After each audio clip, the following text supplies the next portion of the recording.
அன்பு மிகுந்த செந்தமிழ் 2.0 நேயர்களுக்கு வணக்கம். அனைவருக்கும் வணக்கம். அரசு மேல்நிலைப்பள்ளி தம்மநாயக்கன்பட்டி. இப்போ நான் எடுக்க போகிற பாடம் என்னன்னா, இயல் 8 இலக்கணத்தில் இருக்கக்கூடிய மெய்ப்பு திருத்த குறியீடுகள் அப்படின்னு பாடத்தை பற்றி தான் நான் இப்போ சொல்ல போகிறேன். மெய்ப்பு அப்படின்னா மூல நூல், திருத்த குறியீடுகள் அப்படின்னா திருத்த பயன்படக்கூடிய குறியீடுகள். குறியீடுகள் அப்படின்னாலே பொதுவாக ஒரு பொருளை எளிமையாக புரிஞ்சுக்கிறதுக்கும் தெரிஞ்சுக்கிறதுக்கும் பயன்படக்கூடியது தான். நம்ம தினம் ரோட்டில் போகும்போது பார்த்துருப்போம், சாலை விதி குறியீடுகள்னு நிறைய இருக்கும். அந்த குறியீடுகள்லாம் எதுக்காக நம்ம ரோட்டில் வச்சுருக்காங்கன்னா, நம்ம போகும்போது அந்த சாலை விதிகளை பின்பற்றணும், பார்த்த உடனே அது என்னென்னு தெரிஞ்சுக்கணும் அப்படிங்கிறதுக்காக தான் அந்த குறியீடுகளை வச்சுருக்காங்க. குறியீடுகள் அப்படின்னாலே பார்த்த உடனே தெரிஞ்சுக்கிறதுக்கு தான். இப்போ இந்த இதில் என்ன பார்க்க போகிறோன்னா, அச்சுப்படி திருத்துபவர் அவர்கள் திருத்த குறியீடுகளை எப்படி பயன்படுத்துகிறாங்க, எங்கெங்கே எந்தெந்த இடத்துல பயன்படுத்துகிறாங்க அப்படிங்கிறத பற்றி தான் பார்க்க போகிறோம். அச்சுப்படி திருத்துபவரோட பணிகள் எப்படி இருக்கும் அப்படின்னு ஃபஸ்ட் பார்க்கலாம். அந்த அவங்களுக்கு ஃபஸ்ட்டு ஒரு ஒரிஜினல் காப்பி, அந்த மூலப்படி ஃபஸ்ட்டு கொடுப்பாங்க. அதில் இருக்கிற மாதிரியே இதுலேயும் இருக்கலான்னு அவங்க செக் பண்ணணும். அதுதான் அவங்களோட வேலை. அதில் இருக்கிற மாதிரி இதில் எல்லாமே அச்சாகி இருக்கா அப்படிங்கிறத நம்ம ஃபஸ்ட்டு தெளிவாக பார்க்கணும். ஒவ்வொரு வரையாக படித்து பார்க்கணும். அதில் சொற்றொடர் பிழைகள், மயமொழி பிழைகள், ஒருமைப்பன்மை பிழைகள், இந்த பிழைகள்லாம் இருக்கும். அந்த பிழைகள்லாம் இந்த குறியீடை பயன்படுத்தி அந்த பிழைகள்லாம் நம்ம சைடில் அவங்களுக்கு தெளிவாக குறித்து காட்டணும். அடுத்து அந்த அச்சுப்படி திருத்துபவருக்கு அந்த மூலப்படியோட கருத்தையோ அல்லது உள்ளடக்கத்தையோ மாற்றத்துக்கு எந்த ஒரு உரிமையும் கிடையாது. ஏதாவது பிழை இருந்தால் அவங்க சுட்டி காட்டலாம். அது மட்டும்தான் அவங்களோட வேலை. அடுத்து இப்போ அவங்க கொடுத்துருக்குற அந்த மூலப்படையில் ஒரு கருப்பு கலரில் மயிலில் எழுத்துக்கள் இருக்குன்னா அதில் நம்ம ஒரு சிவப்பு கலர் இல்லைன்னா வேறு ஒரு வண்ணத்தில் தான் அதை குறியிடணும். ஏன்னா பார்த்த உடனே அவங்களுக்கு தெரிஞ்சிடும், ஓ இந்த இடத்துல அடிச்சிருக்காங்க, அப்படின்னா நமக்கு இந்த இடத்துல தவறு இருக்குது அப்படின்னு அவங்க பார்த்த உடனே புரிஞ்சுக்கிறதுக்காக. அந்த அச்சுப்படி திருத்துபவர் ஃபஸ்ட்டு அந்த திருத்த குறியீடுகளை படிச்சிருந்தாதான் அவங்களால இதை எப்படி பயன்படுத்தணும்னு அவங்களுக்கு தெரியும். அதனால் ஃபஸ்ட்டு அவங்க அந்த திருத்த குறியீடுகளை எப்படி பயன்படுத்தணும்னு அவங்களுக்கு தெரிஞ்சு வச்சுருக்கோம். இப்போ நம்மளே ஒரு எக்ஸாம் எழுத போகிறோம்னா அதுக்காக படிச்சிருந்தா மட்டும்தான் நம்மளால் எழுத முடியும். அது என்னன்னே தெரியாமல் நம்மளால் எழுத முடியாது. அதே மாதிரி தான் அவங்களும் அந்த திருத்த குறியீடுகளை பற்றி அவங்க தெரிஞ்சிருந்தால் மட்டும்தான் அவங்களால அதை வேலையை செய்ய முடியும். இந்த திருத்த குறியீடுகள் 5 வகையாக பிரிச்சிருக்காங்க. அது என்னென்னா, பொதுவானவை, நிறுத்த குறியீடுகள், இடைவெளி தர வேண்டியவை, இணைக்க வேண்டியவை, எழுத்து வடிவம். இது 5மே தான் இந்த திருத்த குறியீடுகளோட வகைகள். அதில் முதல் வகை தான் இந்த பொதுவானவை. இதில் ஃபஸ்ட் இருக்கிறது என்னன்னா டிடி. டிடினா டெலிட்டோட சுருக்கம் தான் டிடி.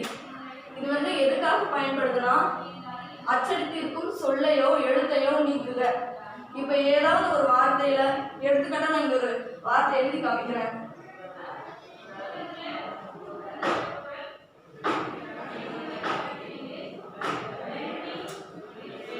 இப்படி ஒரு வார்த்தை இருக்குன்னா இதில் ஒரு தவறு இருக்கு. ஏன்னா இங்கே இந்த இப்பு அப்படிங்கிற ஒரு எழுத்து வரக்கூடாது.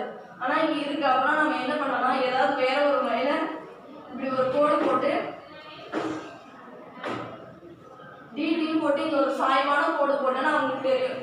இப்போ வலது பக்கம் தவறு இருக்குன்னா வலது பக்கம் சுட்டி காட்டணும், இடது பக்கம் தவறு இருக்குன்னா இடது பக்கம் சுட்டி காட்டணும். அப்புறம் இந்த இப்புங்கிற எழுத்து இருக்கக்கூடாதுன்னு சொல்லி நம்ம டி போட்டு ஒரு சாய்வான கோடு போட்டிருக்கோம். அப்போ அவங்களுக்கு தெரிஞ்சிடும், ஓகே இங்கே இப்பு அப்படிங்கிற ஒரு எழுத்து வரக்கூடாது, அதை சரி பண்ணிடணும்னு அவங்களுக்கு தெரிஞ்சுக்குவாங்க. அடுத்து இந்த குறியீடு, இது சொல்லையோ எழுத்தையோ இந்த குறிப்பிட்ட இடத்தில் சேர்த்துக்கொள்க. இது நமக்கே தெரியும். நம்ம ஏதாவது ஒரு இடத்துல ஒரு எக்ஸாம்லையோ இல்லை நோட்லேயோ எழுதுவோம். ஏதாவது ஒரு வார்த்தையில ஒரு எழுத்து விட்டுட்டோம்னா இந்த குறியை கீழே போட்டு நம்ம மேலே அந்த வார்த்தையை எழுதுவோம். அதே மாதிரி தான் இந்த குறி, ஒரு சொல்லையோ அல்லது எழுத்துலையோ ஏதாவது ஒரு தவறு இருந்துச்சு, ஒரு இடத்துல ஒரு எழுத்தை விட்டுட்டோம் அப்படின்னா இந்த குறியீடை போட்டு ஒரு சாய்வான இந்த சாய்வான கோடு போட்டு இந்த குறியீடு போட்டுட்டோன்னா ஓகே, ஏதோ ஒரு வார்த்தைக்கு நடுவில் ஒரு எழுத்துல இந்த வார்த்தைக்கு நடுவில் நம்ம ஒரு எழுத்து விட்டுட்டோம்னா இங்கே ஒரு கோடு போட்டுட்டு இது இடது பக்கம் இருக்கிறதுனால இடது பக்கத்தில் அந்த மாதிரி ஒரு சாய்வான கோடு போட்டுட்டு இந்த குறியீடை போட்டோம்னா அப்போ இங்கே ஒரு எழுத்து வரணும் அப்படின்னு அவங்களுக்கு தெரியும். அடுத்து இந்த குறியீடு இது வந்து புதிய பத்தி தொடங்குக. இப்போ வந்து பத்தி அப்படின்னாலே நமக்கு எதுக்காக பயன்படுதுன்னா, இப்போ ஒரு பொருளை அந்த பத்தி வந்து அந்த பொருளுக்கு தகுந்த மாதிரி பத்தி பத்தியாக பிரித்து அந்த கருத்துக்கு தகுந்த மாதிரி அவங்க பண்ணியிருப்பாங்க. இப்படி பத்தி பத்தியாக எழுதலைன்னா நமக்கு பார்த்த உடனே அந்த படிக்கிறதுக்கு ஒரு ஆர்வம் வரவே வராது. இப்போ ஒரு பத்தியில் வந்து மேலே ஒரு பத்தி கீழே ஒரு பத்தி 2 பத்தி இருக்குது. மேலே பத்தியில் பாதி முடிக்காமலேயே கீழே வந்துட்டாங்க அப்படின்னா இந்த பத்தி இதோட சேர்க்கணும் அப்படிங்கிறதுக்காக இந்த புதிய பத்தி தொடங்குக அப்படின்னு இந்த குறியீடு. இப்போ இந்த டிடி அப்படின்னா என்ன? இது எங்க பயன்படுது?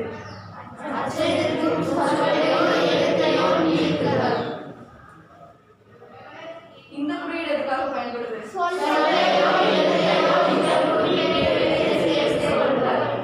இந்த குறியீடு இது வந்து ஃபர்ஸ்ட் வகை, பொதுவானது. இந்த வகை நம்ம பார்த்துட்டோம். அடுத்து வந்து 2வது வகை விருத்த குறியீடுகள்.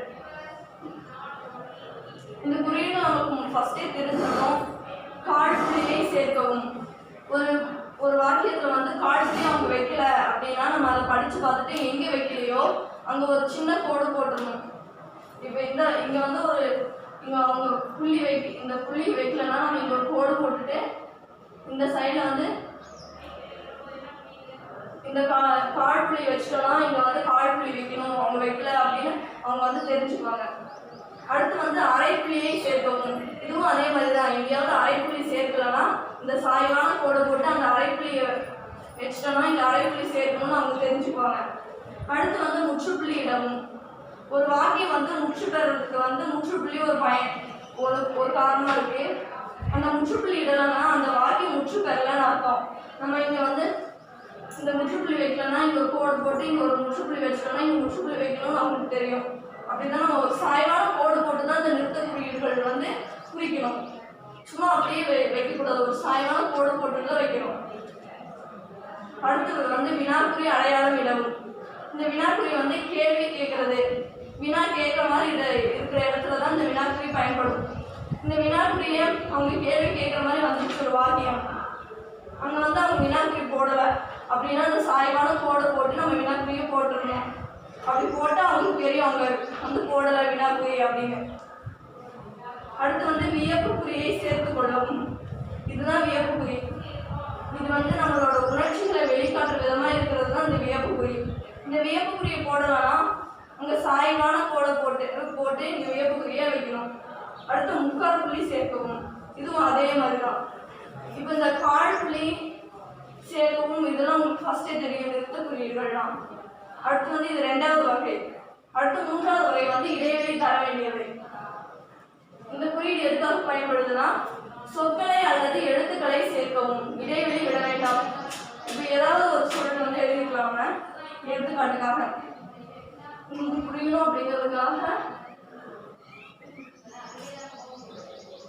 கவிஞர் அப்படின்னு ஒரு வார்த்தை இருக்கு. அது வந்து இப்படி வந்துருச்சு, கவி தனியா ஞர் அப்படின்னு தனித்தனியா இருக்குன்னா இந்த குறியீடை வந்து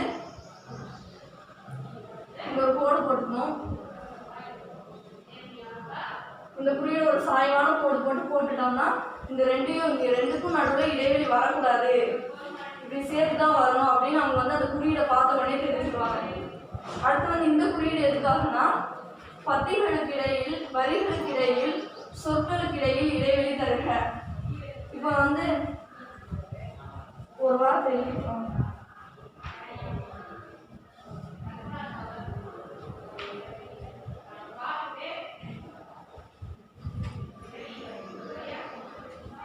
இப்போ வந்து இப்படி ஒரு வார்த்தை கவிஞர் பாரதியார், இது வந்து ரெண்டும் தனித்தனி வார்த்தை. ஆனால் நடுவில் அவங்க இடம் விடாமல் இருக்கிறதுனால இங்கே வந்து இப்படி நடுவில் கோடு போட்டுட்டு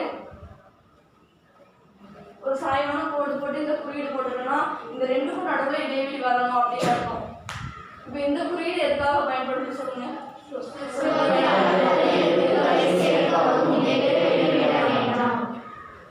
இதுக்கு சாய்வான குறி போட்டு தான் எழுதணுமா இல்லை போடாமலே எழுதலாமா? இந்த குறியீடு எதுக்காக பயன்படுது?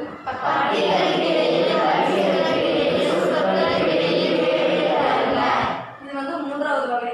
அடுத்து வந்து 4வது வகை, இணைக்க வேண்டியவை. இப்போ வந்து இந்த குறியீடு எதுக்காகனா, ஒரு வார்த்தை இருக்கு, அது வந்து கொஞ்சம் வலப்பக்கம் தள்ளி இருக்குன்னா இந்த குறியீடை போட்டு சாய்வான கோடு போட்டு இந்த குறியீடு போட்டோன்னா அந்த வார்த்தை கொஞ்சம் இடப்பக்கம் தள்ளி வரணும் அப்படின்னு அர்த்தம். வலது பக்கம் இந்த குறியீடு போட்டோம்னா வலது பக்கம் தள்ளி எழுதணும் அப்படின்னு அர்த்தம். அடுத்து வந்து இந்த குறியீடு எதுக்காகனா ஒரு 2 பத்தியும் இணைக்கணும் அப்படின்னா இந்த குறியீடு. அடுத்து வந்து ஒற்றை மேற்கோள் குறியீடு இடுக. ஒரு பத்தியில் ஒற்றை மேற்கோள் குறியீடு இடாம விட்டாங்க, ஒரு இடத்துல மறந்துட்டாங்களா, எப்படி வேணா இருக்கலாம், அந்த குறியீடை இடலை அப்படின்னா ஒரு சாய்வான கோடு போட்டு இந்த குறியீடு போட்டோம்னா அங்கே ஒற்றை மேற்கோள் குறியீடு இடுகன்னு அர்த்தம். அடுத்து வந்து இது வந்து இரட்டை மேற்கோள் குறியீடு இடுக. ஒரு இடத்துல இரட்டை மேற்கோள் குறியீடு இல்லைன்னா அங்கே வந்து இந்த சாய்வான கோடு போட்டு இந்த குறியீடை போட்டுட்டோம்னா இரட்டை மேற்கோள் குறியீடு இடுகன்னு அர்த்தம். இது வந்து 4வது வகை.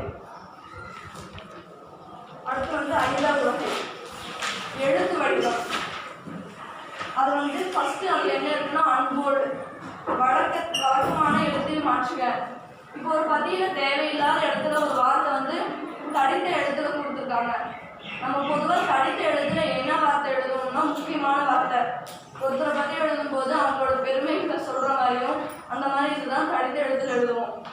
அவங்க வந்து தேவையில்லாமல் ஒரு வார்த்தையை தடுத்த எழுத்த எழுதியிருக்காங்கன்னா அவங்க ஒரு சின்ன கோடு போட்டு அன்போடு அப்படின்னு எழுதியிருக்காங்கன்னா இங்கே வந்து எழுத்து தடுத்த எழுத்தாக இருக்கக்கூடாது, வழக்கமான சாதாரணமான எழுத்தாக இருக்கணும்னு அர்த்தம். அடுத்து வந்து போல்டு தடுத்த எழுத்துகள் மாற்றுக. இப்போ ஒரு பாரதியார் பற்றி நமக்கு ஒரு பாடம் வந்திருக்கு.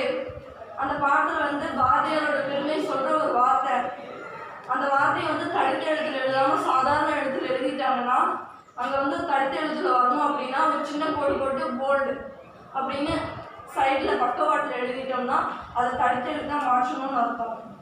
அடுத்து டிஆர்எஸ் சொற்கள் எழுத்துக்களை இடமாற்றுக. இப்போ ஒரு வாக்கியம் அதில் வந்து சொற்களும் எழுத்துக்களும் இடமாறி இருக்குன்னா அங்கே டிஆர்எஸ் அப்படின்னு போட்டோம்னா அந்த வாக்கியத்தை சரியாக எழுதணும்னு அர்த்தம்.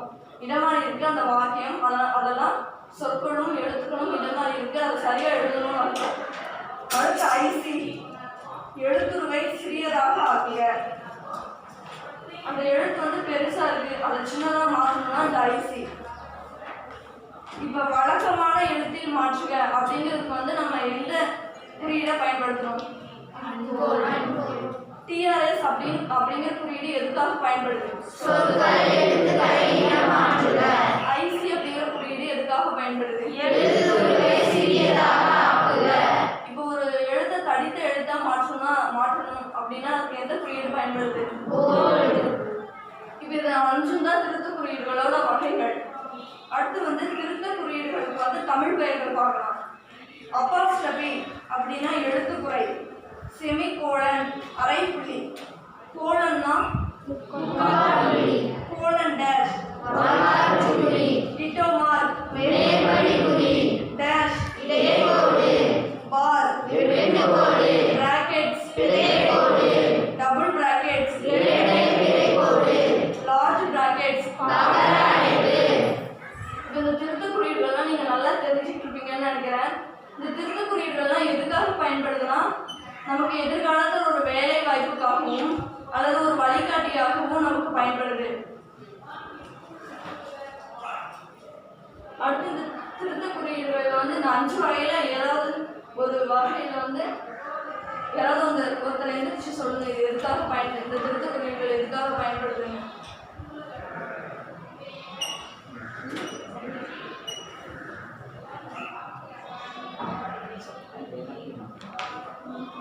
இந்த திருத்த குறியீடுகள் எதுக்காக பயன்படுது தெரிஞ்சுக்கிங்களா அப்படின்னு சொல்லுங்க.